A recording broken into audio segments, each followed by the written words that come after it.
मेरे पार्टनर ने मुझे ब्लॉक कर दिया, अब मैं क्या करूँ? यार ये सिर्फ़ आपकी प्रॉब्लम नहीं है, आप जैसे कई लोग हैं जो इसी प्रॉब्लम को फ़ेस कर रहे हैं। तो आज की इस वीडियो में मैं आपको एक ऐसा सॉल्यूशन बताने वाला हूँ जिसे आप इम्प्लीमेंट करके ना सिर्फ़ अपने पार्टनर के ब्लॉक लिस्ट से वापस आ सकते हैं, यानी वो आपको अनब्लॉक भी करेगा, बल्कि आपकी जो खोई हुई रिस्पेक्ट है, आपकी जो वैल्यू पार्टनर की नज़र में गिर गई है, वो भी वापस आएगी। और ये कोई हवाई मेथड नहीं है, ये प्रूवन मेथड है जिसको मैंने खुद कई बार यूज़ किया है। तो आप भी इसे यूज़ करो। इस वीडियो को देखने के बाद आपको कोई दूसरा सॉल्यूशन देखने की ज़रूरत ही नहीं पड़ेगी, मैं ये गारंटी के साथ कह रहा हूँ। और इसके अलावा आपके पास दूसरा कोई सॉल्यूशन है भी नहीं। तो सॉल्यूशन की तरफ आगे बढ़े उसके पहले ये साइकोलॉजी तो समझ लें कि आखिर कोई हमें ब्लॉक क्यों करता है। क्योंकि एक बार हमारी समझ डेवलप हो गई ना, तो उसके बाद दूसरी बार ये नौबत ही नहीं आएगी कि कोई हमको ब्लॉक करे और इस तरीके से ह्यूमिलिएट करे। तो देखिए, ह्यूमन साइकोलॉजी के अनुसार ना कोई भी किसी पर्सन को सिर्फ दो ही रीजन के कारण ब्लॉक करता है। पहला ये कि वो उससे परमानेंटली दूर जाना चाहता है, या दूसरा रीजन कि वो सामने वाले पर्सन को यानी अपने पार्टनर को पनिशमेंट देना चाहता है। तो चलिए पहले दूर जाने की बात कर लेते हैं। यार कोई आपसे दूर जाना चाहता है ना, तो इसके कई रीजन हो सकते हैं। जैसे हो सकता है कि उसको आपके अंदर कुछ ऐसी चीजें हो जो पसंद ना हो, और वो चीजें चेंज होती हुई भी नहीं दिख रही, इसलिए वो इरिटेट हो गया और फाइनली उसने डिसीजन ले लिया है। मैं यहाँ पे कह रहा हूँ डिसीजन ले लिया है कि अब आपके कांटेक्ट में नहीं रहना है। अब यहाँ पे ना हम सब की एक ही दिली इच्छा होती है कि वो पर्सन अपना डिसीजन चेंज कर दे, और इसके लिए हम सब लोग एक ही रास्ता अपनाते हैं, उसको एक्सप्लेन करने का कि यार मैं गलत नहीं हूँ, यहाँ पे जो हुआ मैं ये कहना चाहता था, तुमने इसको गलत समझ लिया, मैं ऐसा मैं वैसा, मतलब दुनिया भर की जितनी चीज़ें हमारे मन में होती है वो सब लिख के उसको समझाने की कोशिश करते हैं। लेकिन एक गलती करते हैं हम लोग कि यार उसने अपना डिसीजन ले लिया है, अब हम उसको डिसीजन चेंज करने के लिए इन्फोर्स कर रहे हैं। कोई भी डिसीजन लेने के पहले ना बहुत सारी चीज़ें सोचता है, समझता है, काफ़ी वक्त तक एक ऐसे जोन में रहता है जो अनडिसाइसिव जोन कहलाता है। उसके बाद वो कोई एक कंक्लूसिव डिसीजन पर पहुंचता है। हम सब भी तो ऐसा करते हैं ना, डिसीजन लेने के पहले बहुत सारी चीज़ें सोचते हैं। अब हम उसको कह रहे हैं कि तुमने जो सोचा, तुमने जो समझा, जो कुछ भी तुमने डिसाइड किया, जो तुम्हारा कंक्लूजन निकला, वो सब गलत है, बाकी मैं जो कह रहा हूँ वो सही है। तो आपको क्या लगता है कि कितने परसेंट चांसेस है कि वो पर्सन आपकी बात को समझेगा और आपकी बात को एक्सेप्ट कर लेगा? लगभग 0%, क्योंकि उस टाइम पर वो अब समझने वाले जोन से तो आगे निकल चुका है।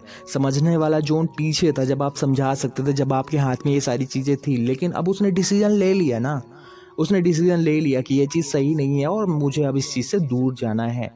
तो यहाँ पर समझे समझाने वाला काम तो बिल्कुल चलने वाला है ही नहीं। आप खुद ही सोचिए कि आपने कोई डिसीजन ले लिया काफ़ी सारी चीज़ सोचने के बाद, उसके बाद जब कोई आपको समझाने आए कि नहीं यार तुम्हारा डिसीजन गलत है, तुमको ऐसा करना चाहिए, आप इरिटेट होते हैं कि नहीं होते? डेफिनेटली हर एक कोई इरिटेट होता है जब हमको हमारे डिसीजन के अपोजिट कोई बातें करता है। तो डिसीजन के फेवर में कोई बातें करेगा तो हमको अच्छा लगता है, पर डिसीजन के अपोजिट जैसी बातें होती हैं हमको इरिटेशन होती है। हम उसके जो तथ्य हैं, जो कुछ भी वो तर्क दे रहा है, हम उसको एक्सेप्ट नहीं करते, ना ही समझना चाहते, क्योंकि हमने जो डिसाइड किया हमको लगता है हम सही हैं अपनी जगह पे। तो समझाने की जगह ना दोस्त, आप समझने की कोशिश करिए कि उसने क्यों ब्लॉक किया, आखिर उसकी दिक्कत क्या थी, क्या दिक्कत थी, कुछ तो उसने आपको बताया होगा ना। आप उसको एनालिसिस करिए और खुद में फिर इम्प्रूवमेंट की रिक्वायरमेंट है तो वो करिए। धीरे धीरे आप ये करते जाइए, और अपने उस पार्टनर से जिसने आपको ब्लॉक किया है उससे कोई कांटेक्ट मत रखिए, ना ही उसको किसी तरीके का मैसेज करिए। भले ही उसने सभी जगह से आपको ब्लॉक नहीं किया है, सिर्फ आपको व्हाट्सएप से ब्लॉक किया है, तो भी फेसबुक में कांटेक्ट में है तो रहे आइए, लेकिन उसे मैसेज मत करिए, किसी भी तरीके का कांटेक्ट मत करिए। बस आप अपने अंदर इम्प्रूवमेंट करते जाइए, करते जाइए, करते जाइए। फिर जब काफ़ी वक्त बीत जाएगा ना, तब आप उसे एक मैसेज कर सकते हैं कि क्या हम अपने रिलेशन को एक बार फिर से नए सिरे से शुरू कर सकते हैं, क्या कोई गुंजाइश है। अब ये उसके ऊपर है कि वो आपकी बात को मानता है या नहीं मानता। लेकिन हाँ, ये ज़रूर है कि आपकी बात को इस बार वो सुनेगा और समझेगा, क्योंकि वो जो एंगर वाला जोन था उससे वो अब बहुत आगे निकल चुका है।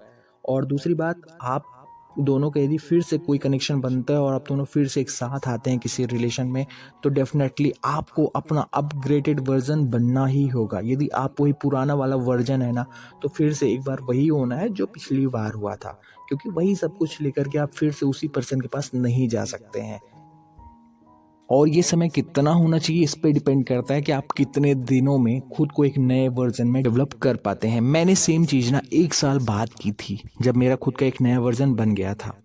नाउ यदि वो पार्टनर आपको पनिशमेंट देने के मकसद से ब्लॉक कर रहा है, तो वो अच्छी तरह जानता है कि उसके ब्लॉक करने से आपको फ़र्क पड़ता है, मैसेज करने या ना करने से आपको फ़र्क पड़ता है। वो जानता है कि आप उसके सामने गिड़गिड़ाओगे, रोओगे, उसको किसी न किसी अदर प्लेटफॉर्म से उसको सॉरी का मैसेज भेजोगे और ये कहोगे कि अब अगली बार मैं ऐसा नहीं करूँगा, इसलिए प्लीज़ एक बार मुझे अनब्लॉक कर दो। ऐसा चीज़ें वो सुनना चाहता है। देखो, इसमें यदि आपकी गलती है तो आप तुरंत न करके कुछ दिनों बाद या कुछ महीने बाद उसको एक सॉरी का मैसेज भेज सकते हो, लेकिन सिर्फ एक ही बार भेजना है। पर यदि आपकी गलती नहीं है ना, तो आपको कभी भी सॉरी का मैसेज नहीं भेजना है, ना ही कोई रिएक्ट करना है जिससे उसको लगे कि आप उसकी बातों से, उसकी ब्लॉक करने की एक्टिविटी से आप अंदर से हिल गए हो।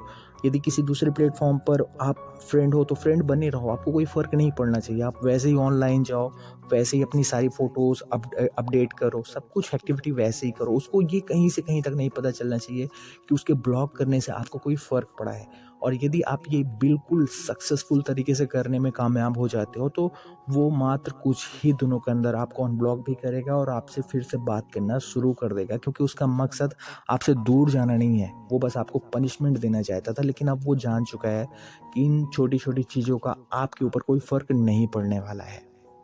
आई होप कि आपको वीडियो से कुछ तो सीखने को मिला होगा, और यदि कुछ भी सीखा ना आपने, तो एक लाइक ज़रूर करिएगा। और चैनल पर पहली बार आ रहे हैं या चैनल सब्सक्राइब नहीं किया है दोस्तों, प्लीज़ चैनल ज़रूर सब्सक्राइब करिए, क्योंकि आपके सब्सक्रिप्शन से मेरे चैनल की ग्रोथ होती है। तो चलिए मिलते हैं किसी ऐसे ही नेक्स्ट वीडियो के साथ।